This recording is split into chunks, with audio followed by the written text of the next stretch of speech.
High on the hog. Somebody needs to figure out what this is traveling. You getting a little nipply there, son? Getting a little nipply. I got my bag. I got my hunting video. I got the plane coming in overhead. Yeah, this is the way to travel. I think we need one of these. Check it out, man. Check out my hunting video. Focus where you want that. Exactly.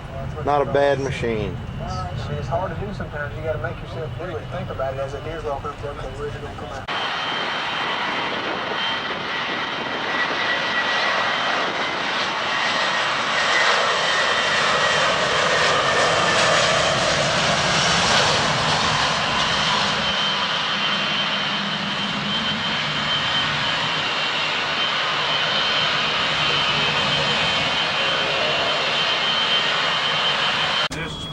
Well, you got 455. This is a 300 horse. Yeah. Our next bus, we're going to do better than this. Oh, okay. Yeah, you get one like that lined up there. Yeah, Prevo. That's a rig. That's a hunting rig there. Oh, yeah. You can live like that. That's what I'd like to do with, when I retire, is buy one of our used tractors. Because we get all the records on everything, you know, what's all done to it. Have a camper deal like that built on the back. Dump it in Indiana does them. Put it on the chassis, you know, like that. And use it. So you got the papers.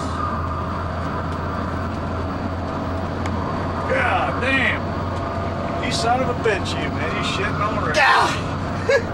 What? What happened? Fucking pig, you. You motherfucking eggs.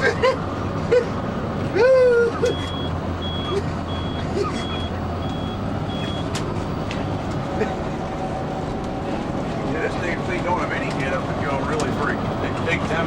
No wonder I come up on some of these something. I think we get that damn pig moving, man. You bastard, you man. What's the matter?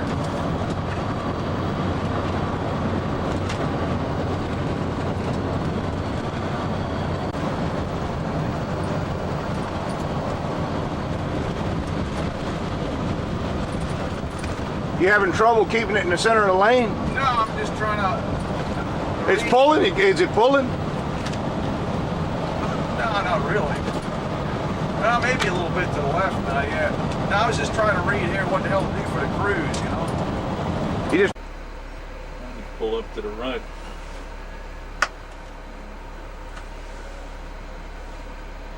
Where the hell's Marcel at? In the back.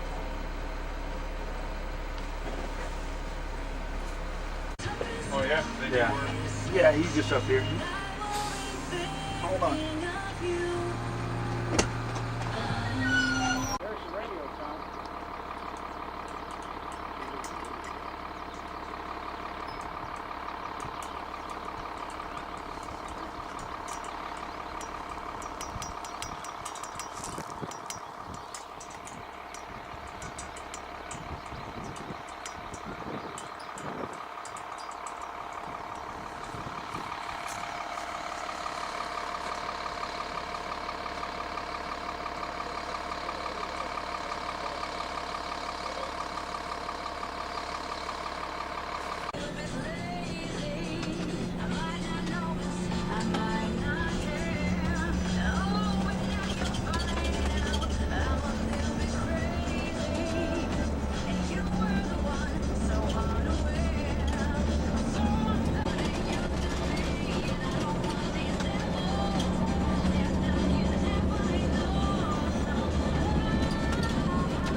Probably Russian Orthodox Church.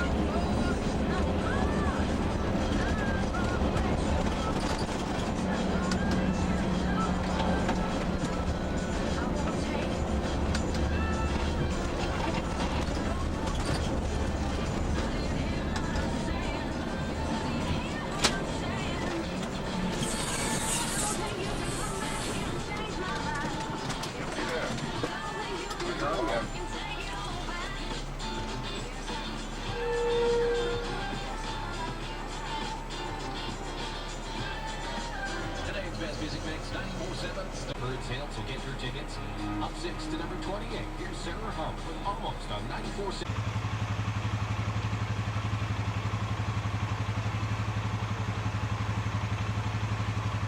Tell us the story. Well, we're here in Manitoba at Ed Balin's.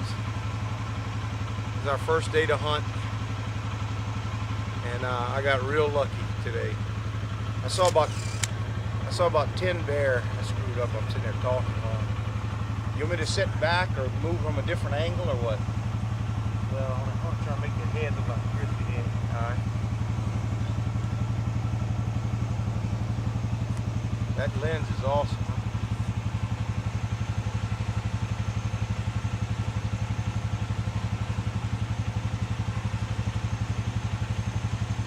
Good little head. Huh? Big head. Yeah, he said if he's a bonehead, You may make boom. it's better if he's a bonehead than a Than a meathead. Got that big old groove in there, like you was saying. See that? Uh-huh.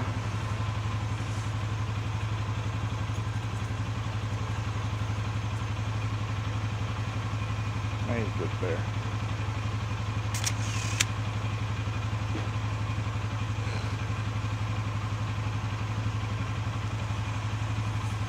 You think those angles are pretty decent?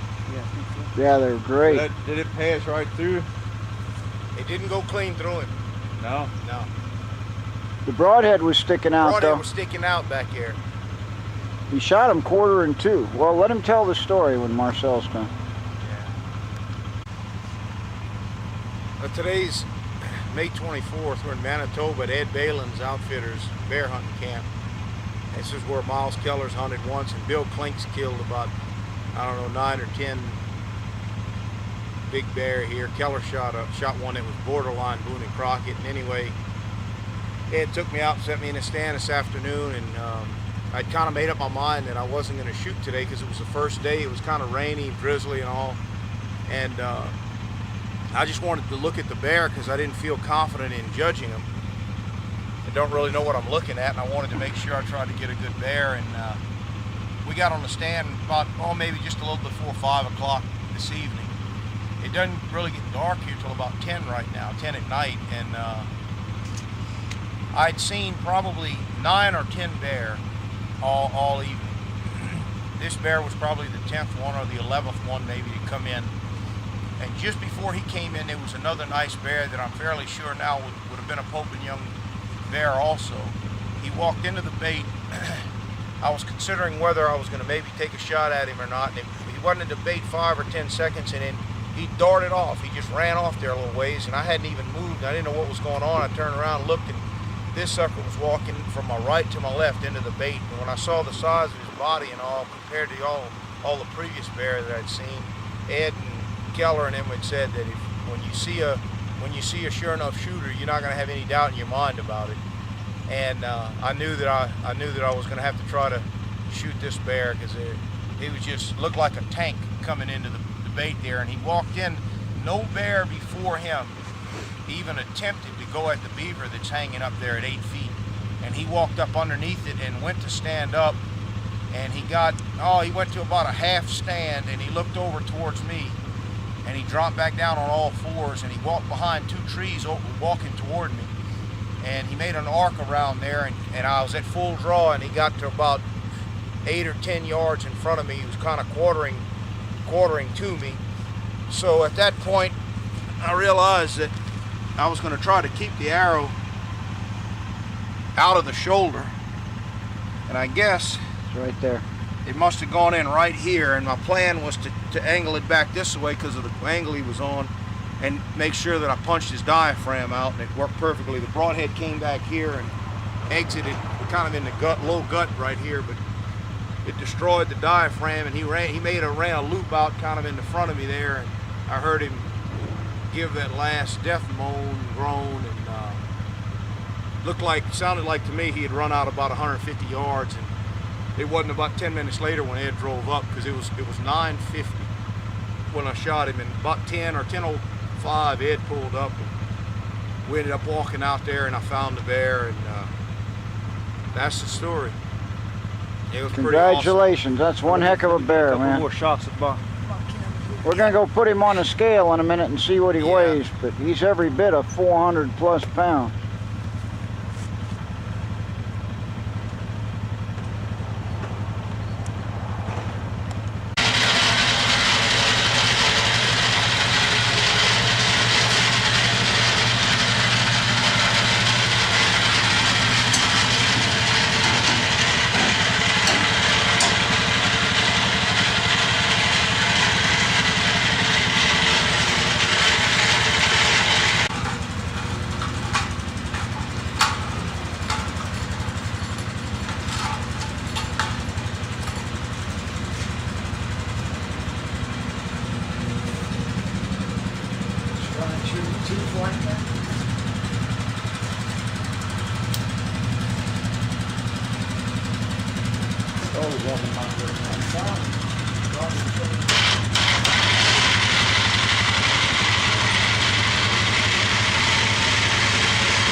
Go ahead.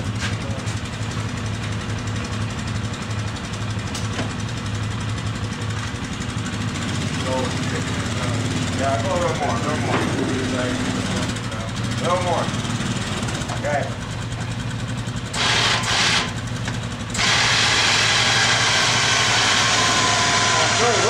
Wait.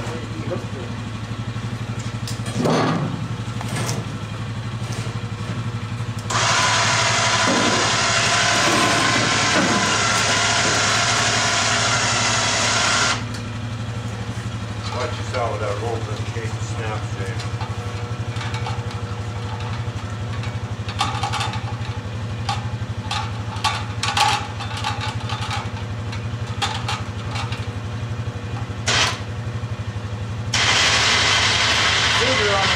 Okay, we'll lift him off. He should be around the 500 mark. Yeah. It is 500. 500. 500 spring bear. That's a brute. Oh, look at this fucking. Yeah. You get this, you got the steel. You gotta let the camera go. 500. Yeah. Birthday of the month.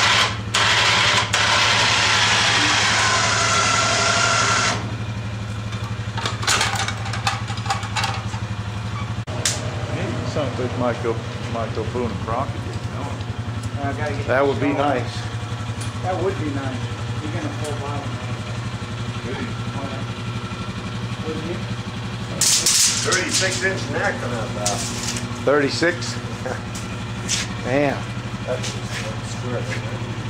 Boy, he looked like a tank coming in there. Maybe I'll call him that, the tank. Tank Abbott. Tank Abbott, yeah. His neck's bigger than my weight.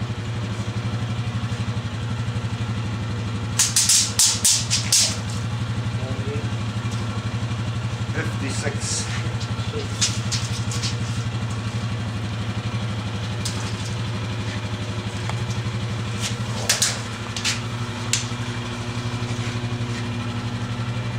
Same thing.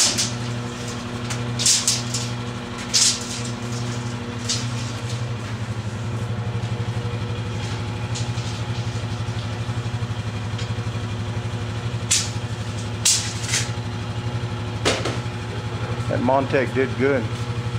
You saw where the exit hole was? Look right here.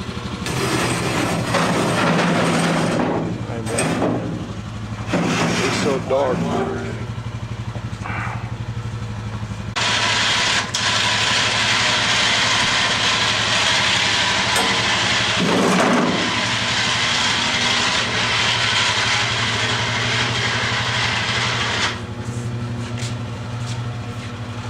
Maybe be able to see when you skin him what What we got, a hole would put, you know,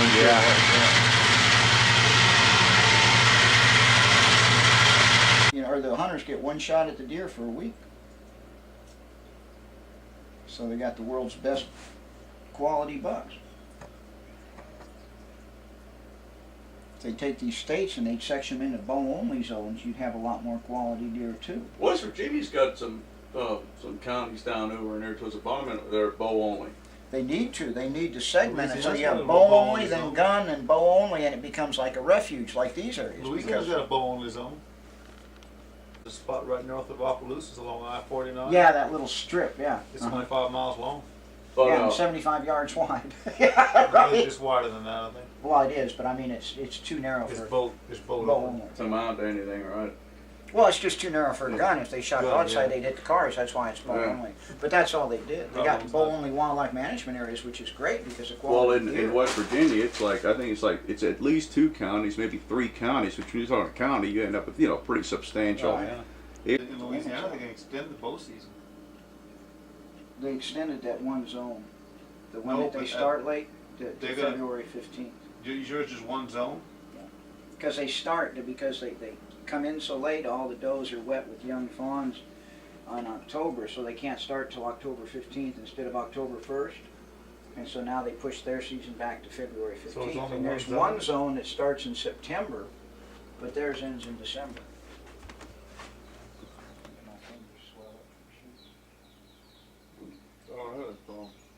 Yeah, mine do when I shoot without a glove, because I hunt without a glove. I shoot practice with a glove, and I hunt. I use bare fingers. But if I practice too much bare finger, You hunt with bare fingers? Why don't you shoot with a glove? because I could look at my fingers. They I would take swell up and I pictures of lose this feet. wall here. They go numb because there's so much pressure. So to practice, if I shoot a lot, I've got to wear a glove to protect them. But when I hunt, for tactile sense, or when I'm shooting broadheads to really hone in, then I go bare finger. I like shooting with when I shot fingers with a finger glove. In fact, I used one with calf hairs on it, man. That thing string comes off the finger so I good and lose the smooth. tactile sense because what I do is I put it in there and it rolls, and I just have it on the fingertips. I don't keep it in the knuckle. As I draw, I unroll my fingers. And if you can't feel it, I'll unroll too quick, and I'll shoot before it goes off unexpectedly. Yeah, I like that. Yeah, so I gotta. It's not bad at a target. You don't miss by much, but when you're hunting for something and you're trying to hone in.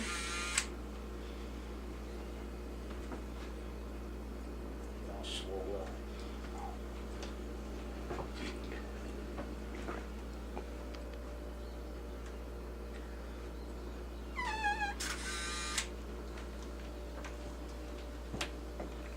What's that one up? This here. Yeah. Guy writes in E&D out, the guy got a bear, so he put this together and shipped it to him. It says What if it gets real bad? They just won't do They won't nothing. move No, around. I ain't gonna walk in a deluge with you. Then the wind quit. It changed on us. It went to the south. Yeah, the wind switched.